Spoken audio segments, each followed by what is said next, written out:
Let's listen in. Tomorrow, and today there'll be some signing in of new caucus members, but tomorrow, whether you are getting signed in here in the House of Representatives, whether you're one of the 24 new Labor members of the House of Representatives or one of the 7 new Labor senators, take a moment to really think about the significance of it. A lot more people try to get here than do get here. And more often than not, Labor has been at the other end of the corridor, which is why we should never, ever, ever take it for granted. The fact that not a single member of the Labor caucus in the last Parliament has not been returned here is due to the hard effort of you individually, the people who knocked on doors, made phone calls, made sacrifices.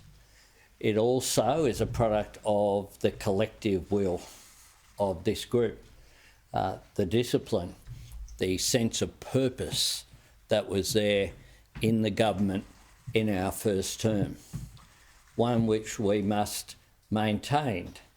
And if we maintain that sense of discipline, sense of purpose, clear idea about why we are here to represent people in our electorate, but also represent the national interest in promoting the Labor values of fairness, of aspiration and opportunity for all, there is no reason why every single one of you can't just be returned to the next Parliament, but can't be added to as well.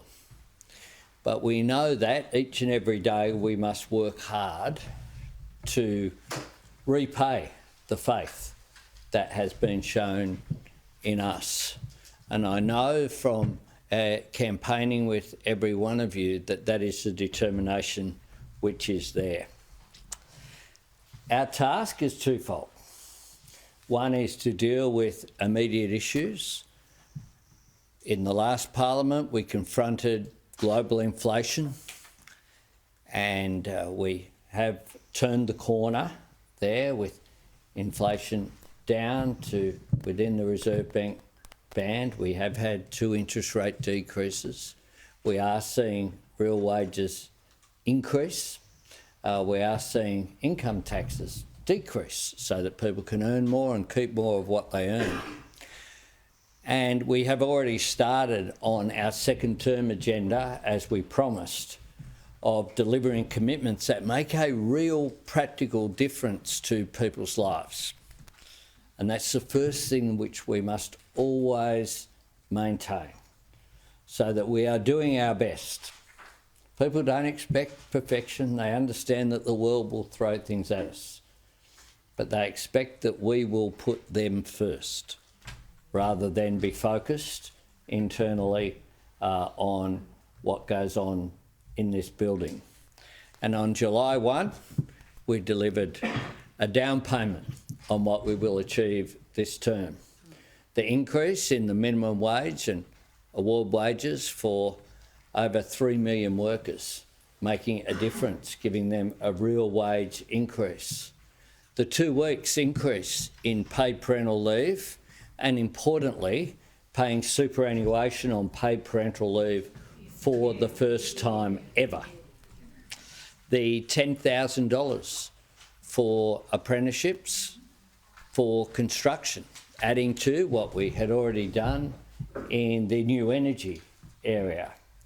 Paid prac for teachers, for nurses, for social workers, making a difference to those areas as well. Superannuation lifted to 12% for all workers. Energy bill relief, the next tranche coming in, and importantly, our energy, the batteries for renewables, for storage, that have already been undertaken by, Chris will yell out the figure, 9,200. 9,200. He's counting. It was 9,150 when we met earlier this morning. He's out there counting each and every one, and it is making an enormous difference, of course, permanently lowering people's power bills, as well as helping the entire system because it takes pressure off the energy grid. That is our down payment on what will be our year of delivery. That is our focus. We've just been through an election. We had clear commitments and we want to deliver them. This week and this fortnight, we start on the next tranche. On Wednesday, we will introduce the first couple of pieces of legislation. Firstly, to reduce student debt by 20%, as we committed to in Adelaide, in the electorate of Sturt, all those months ago at the end of last year, making a difference of an average of $5,500 for 3 million Australians. A benefit that those who sit in the other corridor called waste when we announced it and when we continued to support it. The second area is childcare reform. No parent should be concerned when their little one is left with a worker in a childcare centre. We clearly need to do better as a society and as governments across the board. So important legislation that we're working on a bipartisan basis to make sure that we can restore confidence in a system in which we should be confident caring for our vulnerable little ones. And then we will have our penalty rates legislation, really important to protect the wages of people who go out there and work hard and need those penalty rates in order to get the payments that they deserve for giving up that family time with their loved ones as well. Last week, of course, I visited China at the invitation of the government to once again promote measures that make a difference here.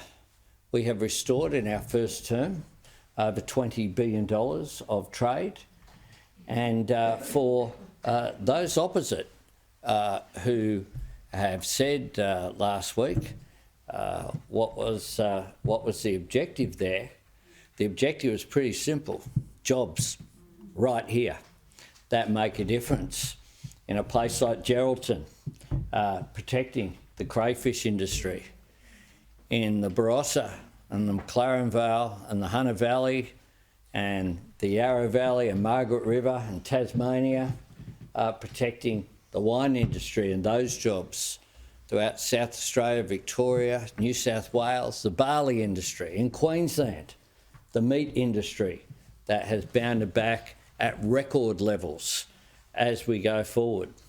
The work that we're doing together on decarbonisation of steel that could produce greater benefits, both economically in terms of jobs, but also greater benefits in reducing global emissions than any measure we could take domestically as a nation state, given how significant that will be going forward as well.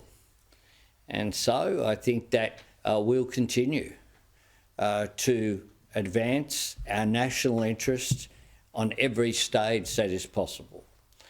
And those opposite will have to decide whether they'll continue the course that they set last term, which essentially was a cul-de-sac. Didn't lead anywhere at all, just saying no and not being constructive. Our job will be constructive to sell our agenda going forward, our agenda based upon those fundamental principles of no one left behind and no one held back. looking out for the vulnerable, as Labor governments always will, but importantly as well, creating new opportunities in the future made in Australia with new industries, in the positive benefits and opportunities that will come from the transition to net zero, in promoting gender equality that boosts the entire economy, in making sure that people who work hard deserve to get the reward from their hard work and not be penalised, making sure that we can compete on the international stage based upon how smart we are, how innovative we are, how we engage with new industries, not trying to drive down wages and conditions. This is our task. The short term, making a positive difference to people's lives, but always with our eye on the horizon. Where are the big opportunities going forward? Where are the rewards that come from gender equality, from the net zero transition, from making sure that we grow new industries and that we make things here in Australia, including the potential for green steel and other products together.